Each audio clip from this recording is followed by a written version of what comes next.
नमस्कार छात्रों, आप सभी का इस चैनल पे हार्दिक स्वागत है। मैं हूं गंगाधर हंडे और आज हम इस वीडियो के माध्यम से 10वीं बोर्ड परीक्षा 2022 हिंदी की जो कृति पत्रिका हुई थी, उस कृति पत्रिका का स्पष्टीकरण के साथ उत्तर पत्रिका आज हम देखने वाले हैं। तो ये जो 80 अंक की जो प्रश्न पत्रिका थी, इसमें विभाग एक जो है वह गद्य पर आधारित होता है और वह परीक्षा में हमें 20 अंक के लिए पूछा जाता है। तो इसमें प्रश्न पहला और जो है वह है निम्नलिखित पठित गद्यांश पढ़कर दी गई सूचनाओं के अनुसार कृतियां कीजिए। यह 8 अंक के लिए हमें पूछा जाता है। तो इसमें ये जो परिच्छेद है, इस परिच्छेद के आधार पर सारे प्रश्न के उत्तर हमें लिखने हैं। तो देखेंगे कौन कौन सी कृतियां है वह हम देखने वाले हैं। तो इस पर आधारित पहली जो कृतियां है वह लिखिए, यह 2 अंक के लिए पूछा गया है। तो औपचारिकता निभाने वालों की विशेषताएं, तो कौन कौन सी विशेषता है? तो इसमें पहली जो विशेषता है वह है इन्हें मरीजों से हमदर्दी नहीं होती और दूसरी विशेषता है यह सिर्फ सूरत दिखाने आते हैं। ऐसे 2 मुद्दे लिखे तो हमें 2 अंक मिल सकते हैं। अब दूसरी कृति देखेंगे। आकृति में लिखिए लेखक ने तय किया। लेखक ने क्या क्या तय किया यह हमें लिखना है। तो लेखक ने पहला है आज कोई भी आए मैं आंख नहीं खोलूंगा। आज कोई भी आए मैं आंख नहीं खोलूंगा। और दूसरी बात तय की वह है चुपचाप पड़ा रहूंगा। आगे देखेंगे कि तीसरा जो है इसमें एक जो है वह गद्यांश में प्रयुक्त शब्द युग्म ढूंढकर लिखिए। तो कौन कौन से शब्द है? तो इसमें पहला शब्द है थोड़ी बहुत और दूसरा शब्द है धीरे धीरे। अब 3 में से 2 है वह लिखिए वचन परिवर्तन करना है और लिंग परिवर्तन करना है। इसे एक शब्द दिया गया है वह है बच्चा। इस बच्चा शब्द का हमें पहले वचन परिवर्तन करना है और बाद में बच्चा इस शब्द का लिंग परिवर्तन करना है। तो बच्चा का वचन परिवर्तन इस प्रकार होगा बच्चे और लिंग परिवर्तन होगा बच्ची। आगे देखेंगे मरीज से मिलने जाते समय कौन कौन सी सावधानियां बरतनी चाहिए, इस विषय पर अपने विचार लिखिए। तो यह सोमत पर आधारित प्रश्न है। यह 2 अंक के लिए प्रश्न है। तो इसके लिए छात्रों को अपने अपने सोमत के आधार पर 4 से 5 वाक्य लिखने आवश्यक है। तो इस प्रकार होगा प्राय सभी को कभी न कभी मरीजों से मिलने अस्पताल में जाना पड़ता है। मरीजों से मिलने जाते समय कुछ सावधानियां बरतना आवश्यक, अत्यंत आवश्यक है। मरीजों से मिलने जाते समय हमें इस बात का ध्यान रखना चाहिए कि हमारी वजह से कोई कष्ट न पहुंचे। बच्चे चुलबुले होते हैं, इसलिए मरीजों के पास बच्चों को नहीं लेकर जाना चाहिए। बीमारी में दवा और पथ्य के साथ मरीजों को आराम और अच्छी नींद आवश्यक है। अतः मरीज के पास ज्यादा देर तक बैठना, जोर जोर से बोलना, मरीजों की बीमारी के बारे में नकारात्मक बातें करना आदि उचित नहीं है। जहां तक हो सके मरीजों का उत्साह हमें बढ़ाना चाहिए। अस्पताल में डॉक्टर मरीजों को उसकी आवश्यकता के अनुसार दवाइयां देते हैं, इसलिए मरीजों से देसी नुस्खे आजमाने की बातें नहीं करनी चाहिए और न ही डॉक्टरों की दवाई के बारे में रोगी के मन में किसी तरह का भ्रम पैदा करना चाहिए। इस प्रकार हमें उत्तर लिखना है। अगला देखेंगे प्रश्न पहला आ जो है वह निम्नलिखित पठित गद्यांश पढ़कर दी गई सूचनाओं के अनुसार कृतियां कीजिए। तो इसमें ये जो परिच्छेद है, इस परिच्छेद के आधार पर देखेंगे कौन कौन सी कृतियां है। तो इसमें पहली कृति है आकृति में लिखी है। तो सुहाग वाले गहने, कौन कौन से सुहाग वाले गहने हैं? 2 गहने हमें लिखने हैं। तो इसमें पहला है टीका और दूसरा गहना है नथुनी या बिछिया भी आप लिख सकते हैं। अगली कृति देखेंगे गद्यांश में प्रयुक्त शहरों के नाम। तो गद्यांश में प्रयुक्त पहला शहर है रामनगर और दूसरा शहर है बहादुरगंज। आगे देखेंगे निम्नलिखित वाक्यों में उचित क्रम लगाकर लिखिए। तो इस प्रकार है मुंह दिखाए में गहने मिले, बाबूजी अपनी पीड़ा न रोक सके, विदा होकर रामनगर आना, 5 ग्राम सोने के गहने आना। तो ये जो क्रम है, इसका क्रम इस प्रकार आएगा। पहला आएगा 5 ग्राम सोने के गहने आना, दूसरा है विदा होकर रामनगर आना, तीसरा है मुंह दिखाए में गहने मिले, और चौथा जो है वह है बाबूजी आपने पीड़ा न रोक सके। इस प्रकार उचित क्रम इसका है। आगे देखेंगे, वचन परिवर्तन करके लिखिए। तो रिश्ता, इसका वचन परिवर्तन आएगा रिश्ते। दिन, दिन का दिन ही आएगा। शादी, शादियां। मुसीबत, मुसीबतें। इस प्रकार लिंग परिवर्तन हो जाएगा। आगे देखेंगे, पारिवारिक सुख दुख में प्रत्येक का सहभाग, इस विषय पर 25 से 30 शब्दों में अपने विचार लिखिए। तो छात्रों को ये 25 से 30 शब्दों में स्वमत के आधार पर विचार लिखने हैं। आगे देखेंगे, निम्नलिखित अपठित गद्यांश पढ़कर दी गई सूचनाओं के अनुसार कृतियां कीजिए। यह अपठित गद्यांश है। तो ये जो गद्यांश है, इस गद्यांश पर आधारित देखते हैं कौन कौन सी कृतियां हैं। तो इस पर आधारित पहली कृति है संजाल पूर्ण कीजिए। बापू की अटपट वाणी की विशेषताएं। तो बापू की अटपट वाणी की कौन कौन सी विशेषता है। इसमें पहली विशेषता है वाणी से अपना सारा आशय कह डालते थे। दूसरी विशेषता है उनका हृदय बोलता था। तीसरी विशेषता है उनका व्यक्तित्व बोलता था। और चौथी जो विशेषता है वह है उनके बोल रुपए में घुल मिल जाते थे। अगली कृति देखेंगे, वाणी का महत्व, इस विषय पर 25 से 30 शब्दों में अपने विचार व्यक्त कीजिए। यह प्रश्न स्वमत पर आधारित है और छात्रों को 25 से 30 शब्दों में, मतलब 3 या 4 वाक्यों में छात्रों को इसका उत्तर लिखना है। अब विभाग 2 जो है वह है पद्य पर आधारित है और यह हमें 12 अंक के लिए पूछा जाता है। तो प्रश्न दूसरा अ जो है वह निम्नलिखित पठित पद्यांश पढ़कर दी गई सूचनाओं के अनुसार कृतियां कीजिए। तो इसमें घन घमंड नभ गर्जत घोरा, ये जो परिच्छेद काव्य पंक्तियां है, इस काव्य पंक्तियों के आधार पर देखते हैं। मैंने पूरी काव्य पंक्तियां नहीं लिखी, परिच्छेद पूरा काव्य पंक्तियों का नहीं लिखा है। तो इस पर आधारित कौन कौन सी कृतियां देखेंगे। पहली कृति लिखिए पद्यांश में आए जल स्रोत कौन कौन सी है। तो इसमें घन है, दूसरा है नदी, तीसरा है तालाब और चौथा है समुद्र। यह जल स्रोत है। दूसरी कृति देखेंगे, निम्न शब्दों के लिए पद्यांश में प्रयुक्त समानार्थी शब्द लिखिए।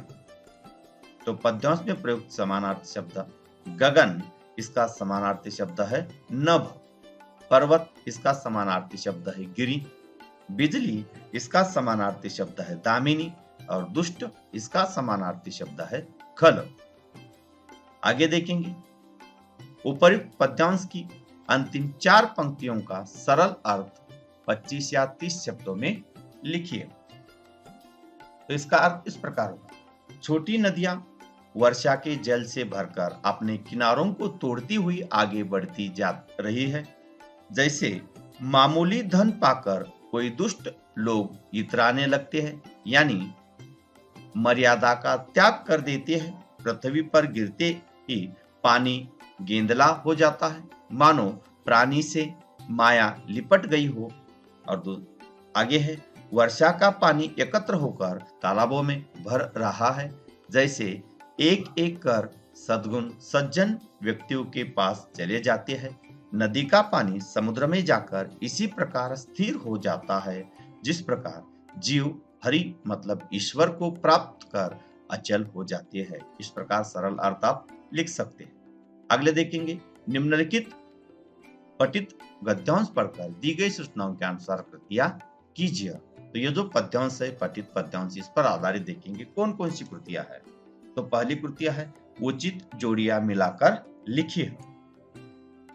तो हृदय, भुजा, अतिथि, रत्न, संचय, दान, देव, तेज और शक्ति, यह इसकी हमें उचित जोड़ियां लगानी है। तो जोड़ियां कुछ इस प्रकार होगी, अतिथि, देव, दूसरी जोड़ी है संचय, दान, तीसरी जोड़ी है तेज, रत्न और चौथी जो जोड़ी है वह है भुजा, शक्ति। इस प्रकार जोड़ी हम लगा सकते हैं। आगे देखेंगे, उपसर्ग और प्रत्यय लगाकर नए शब्द लिखिए। नम्र शब्दों को पहले उपसर्ग और बाद में प्रत्यय लगाकर नए दो शब्द हमें तैयार करने हैं। तो नम्र इस शब्द को उपसर्ग लगाने से विनम्र हो जाएगा और प्रत्यय लगाने से नम्रता हो जाएगा। ता प्रत्यय लगाने से नम्रता हो गया और वी उपसर्ग लगाने से विनम्र। ऐसे दो शब्द हमने तैयार किया है। अगली कृति देखेंगे। निम्न शब्दों के लिए पद्यांश में आए विलोमार्थी शब्द लिखिए। विलोम मतलब विरुद्धार्थी शब्द हमें लिखने हैं। तो पहला है अज्ञान, इसका विरुद्धार्थी शब्द है ज्ञानी या सुजान। और दूसरा शब्द है दानव, इसका विरुद्धार्थी शब्द है विलोम शब्द देव। आगे देखेंगे। पद्यांश की प्रारंभिक 4 पंक्तियों का सरल अर्थ 25 या 30 शब्दों में आपको लिखना है। तो इस प्रकार अर्थ होगा। भारत के लोग सदा से चारित्र्यवान रहे हैं। हमारी भुजाओं में भरपूर शक्ति रही है। भारतीयों में वीरता की कभी कमी नहीं रहती। साथ ही नम्रता सदा हमारा गुण रहता है। हमने कभी अपनी उपलब्धियों पर घमंड नहीं किया। हमें अपनी सभ्यता और संस्कृति पर गर्व रहा है। हम कभी किसी को दुखी नहीं देख सकते। दीन दुखियों की सेवा करने के लिए हम भारतीय सदैव तत्पर रहते हैं। इसके साथ साथ हम यदि धन और संपत्ति का संग्रह करते भी थे तो दान के लिए करते थे। दानवीरता भारतीयों का गुण रहा है। हमारे देश में अतिथियों को सदा देवता के समान माना जाता है। भारत के लोग सत्य बोलना अपना धर्म मानते थे। भारतीय सत्यवादी हरिश्चंद्र की संतानें हैं। हमारे हृदय में तेज था, गौरव था। हम सदा अपनी प्रतिज्ञा पर अटल रहते थे। प्राण जाए पर वचन न जाए, हमारा जीवन मूल्य रहा है। आगे देखेंगे कि विभाग तीसरा जो है वह पूरक पठन पर आधारित है और यह 8 अंक के लिए पूछा जाता है। तो इसमें अ जो है वह निम्नलिखित पठित गद्यांश पढ़कर दी गई सूचनाओं के अनुसार कृतियां कीजिए। तो देखेंगे कौन कौन सी कृतियां है इस पर। तो पहला है कि 1-2 शब्दों में उत्तर लिखिए। तो पहला है इसका तिलक आया था। तो इसका उत्तर है मुखराम। दूसरा है द्वार पर बज रही थी। इसका उत्तर है शहनाई। तीसरा है बड़े हंडे में पक रही थी। तो इसका है मसालेदार तरकारी। और अंतिम है चारपाइयों पर विश्राम कर रहे थे मेहमान। इस प्रकार एक शब्दों में इसके उत्तर हो गए। अगला है कि सांस्कृतिक परंपरा के संवर्धन में हमारा योगदान, इस विषय पर अपने विचार 25 या 30 शब्दों में स्वमत के आधार पर छात्रों को लिखना है। प्रश्न तीसरा आज जो है वह निम्नलिखित पठित पद्यांश पढ़कर दी गई सूचनाओं के अनुसार कृतियां कीजिए। तो ये जो परिच्छेद है पठित पद्यांश है, इस पर आधारित जो परिच्छेद है हम देखेंगे। इस पर आधारित जो कृतियां है वह हम देखेंगे। एक ऐसे प्रश्न तैयार कीजिए जिनके उत्तर निम्न शब्द हो। तो पहला है जीवन नैया और दूसरा शब्द है फागुन। तो इसके प्रश्न इस प्रकार हो गए। मांझदार में कौन डोल रही थी। तो इसका उत्तर आएगा जीवन नैया। और दूसरा है प्रश्न जो है रंग बिरंगे रंग लेकर कौन आया। तो इसका उत्तर है फागुन। आगे देखेंगे जीवन एक संघर्ष है। इस विषय पर अपने विचार 25 या 30 शब्दों में स्वमत के आधार पर छात्रों को लिखना है। अब विभाग 4 जो है वह है भाषा अध्ययन, जो कि व्याकरण पर आधारित है और यह परीक्षा में 14 अंक के लिए पूछा जाता है। तो सूचना के अनुसार हमें कृति करनी है। देखते हैं पहली कृति कौन सी है। निम्नलिखित वाक्यों के अधोरेखित शब्द का शब्द भेद पहचान कर लिखिए। यहाँ शब्द है आज फिर उसे साक्षात्कार के लिए जाना है। तो उसे यह जो शब्द है इस शब्द का हमें शब्द भेद लिखना है। तो यह जो शब्द भेद है सर्वनाम। छात्रों को सिर्फ वह संज्ञा है, सर्वनाम है या विशेषण है, इतना ही लिखना है। सर्वनाम मान लीजिए यह शब्द उसे, यह शब्द सर्वनाम है तो इसका उपभेद लिखने की आवश्यकता नहीं है। अब दूसरी कृति देखेंगे। निम्नलिखित अव्यय में से किसी एक अव्यय का अर्थपूर्ण वाक्य में प्रयोग कीजिए। क्योंकि और पास ये दो अव्यय शब्द है। तो क्योंकि इसका वाक्य में प्रयोग हो जाएगा, यह वीडियो मैंने पूरा देखा क्योंकि मेरी आज परीक्षा थी। और दूसरा वाक्य जो है, मेरे पास मास्क है। आगे देखेंगे, प्रति पूर्ण कीजिए। तो इसमें शब्द, संधि विच्छेद और संधि भेद लिखना है। या परा अधिक अर्थ और सदाचार यह शब्द हमें दिए हैं, बाकी लिखना है। तो परा अधिक अर्थ इसका शब्द होगा परार्थ और संधि भेद होगा स्वर संधि। और दूसरा है सदाचार, ये जो शब्द है इसका संधि विच्छेद होगा शतक अधिक अचार, तो यह जो है व्यंजन संधि। आगे देखेंगे, निम्नलिखित वाक्यों में से किसी एक वाक्य की सहायक क्रिया पहचान कर उसका मूल रूप लिखिए। तो वाक्य है, फाटक से पहले ही गाड़ी रोक दी। और दूसरा वाक्य है, नौकरी के लिए आवेदन कर चुका। तो इसका है सहायक क्रिया दी, तो मूल क्रिया है देना। और दूसरे वाक्य की सहायक क्रिया है चुका, तो मूल क्रिया चूकना। आगे देखेंगे, निम्नलिखित क्रियाओं में से किसी एक क्रिया का प्रथम तथा द्वितीय प्रेरणात्मक रूप हमें लिखना है। तो क्रिया देखेंगे, देखना, तो इसका प्रथम रूप है दिखाना और द्वितीय प्रेरणात्मक रूप है दिखवाना। दूसरा है भूलना, तो इसका प्रथम प्रेरणात्मक रूप है भुलाना और भुलवाना। आगे देखेंगे, निम्नलिखित मोहरों में से किसी एक मोहरे का अर्थ लिखकर उचित वाक्य में प्रयोग कीजिए। तो दाद देना मतलब प्रशंसा करना, इसका वाक्य में उपयोग इस प्रकार होगा, मैंने कविता सुनाई तब सभी ने दाद दी। अगला देखेंगे, मुंह लाल होना, गुस्सा होना, तो इसका वाक्य में उपयोग आएगा, मुझे आइसक्रीम खाते देख माँ का मुंह लाल हो गया। आगे देखेंगे, अधोरेखित वाक्यांश के लिए कोष्टक में दिए मोहरे में से उचित मोहरे का चयन करके वाक्य फिर से लिखिए। यह मोहरे दिए है, कांप उठना और बोलबाला होना। सार्वजनिक अस्पताल का ख्याल आते ही मैं भयभीत हो गया। तो इसके लिए कौन सा शब्द आएगा? तो सार्वजनिक अस्पताल का ख्याल आते ही मैं कांप उठा। आगे देखेंगे, निम्नलिखित वाक्यों में से किसी एक वाक्य में प्रयुक्त कारक पहचान कर उसका भेद लिखिए। टॉलस्टॉय और चेखव की रचनाएं भी मुझे प्रिय है। जैसे कि संबंध कारक। और दूसरा वाक्य है, रूपा उस समय कार्यभार से उद्विग्न हो रही थी। तो इसमें से करण कारक। आगे देखेंगे, निम्नलिखित वाक्यों में यथास्थान उचित विराम चिन्हों का प्रयोग करके वाक्य फिर से लिखिए। तो वाक्य इस प्रकार है, ओह कमबख्त ने कितनी बेदर्दी से पीटा है। तो उचित जगह विराम चिन्ह इस प्रकार होगा, ओह कमबख्त ने कितनी बेदर्दी से पीटा है। इस प्रकार उचित विराम चिन्ह का प्रयोग हमें करना है। आगे है, निम्नलिखित वाक्यों में से किसी दो वाक्यों का सूचना के अनुसार काल परिवर्तन करना है हमें। पहला वाक्य है, मेरी सबसे छोटी बहन पहली बार ससुराल जाएगी। यह जो वाक्य है, यह वाक्य अपूर्ण भूतकाल में हमें परिवर्तन करना है। तो अपूर्ण भूतकाल में इस प्रकार होगा, मेरी सबसे छोटी बहन पहली बार ससुराल जा रही थी। आगे देखेंगे, प्राण को मन से अलग करना पड़ा। यह जो वाक्य है, इस वाक्य का हमें सामान्य भविष्य काल में परिवर्तन करना है।